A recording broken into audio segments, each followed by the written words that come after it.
রাজনৈতিক দলের নিবন্ধন যখন আমরা আবেদন চাই তখন 143টা দল আমাদের কাছে আবেদন করেছিলেন।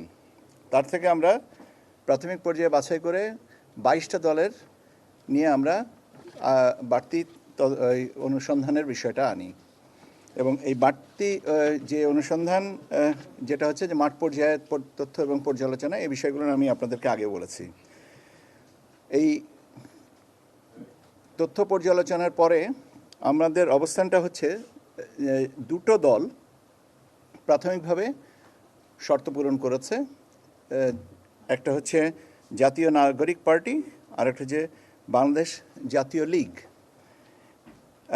বাংলাদেশ নাগরিক পার্টির এবং বাংলাদেশ জাতীয় লীগ এদের বিষয়ে আমরা এখন এই পর্যায়ে আমরা পত্রিকায় বিজ্ঞপ্তি দিব যে তাদের ব্যাপারে কোনো ওজোর আপত্তি আছে কিনা।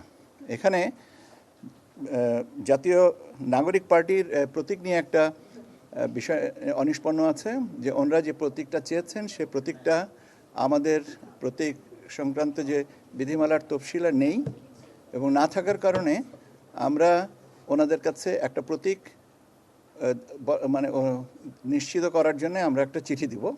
সেই চিঠিটা পাওয়ার পরে ওনাদের যে প্রতীকটা আমাদেরকে বলবেন সেই প্রতীক উল্লেখ করে আমরা তাদের নামে বিজ্ঞপ্তিটা দিব। আর বাংলাদেশ জাতীয় লীগের ব্যাপারটা ঠিক আছে, তারা একটা প্রতীকের কথা বলেছেন, সেটা ঠিক আছে। নিবন্ধনের বিষয়ে আর কয়েকটা দলকে আমাদের অধিকতর পর্যালোচনা লাগবে, সেটা আমাদের এখানে সচিবালয় পর্যায়ে এবং কিছুটা মাঠ পর্যায়ে। সে পার্টি হচ্ছে বাংলাদেশ আম জনগণ পার্টি, বাংলাদেশ জনতা পার্টি এবং জাতীয় সমাজতান্ত্রিক দল জাসদ শাহজাহান সিরাজ এই অংশ, এই তিনটা দল। বাংলাদেশ নেজামে ইসলামী পার্টি এনাদের পক্ষে মাননীয় আদালতের একটা রায় আছে, সে সূত্রে তারা নিবন্ধনযোগ্য। অধিকতর যাচাই বাছাই পর্যালোচনা তথ্য অনুসন্ধান এরকম আরও 9টা দলের ব্যাপারে আমরা করব।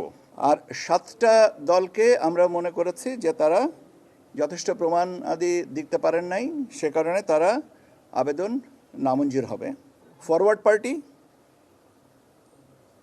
বাংলাদেশ কমিউনিস্ট পার্টি, মার্ক্সবাদী সিপিবিএম, বাংলাদেশ সংস্কারবাদী পার্টি,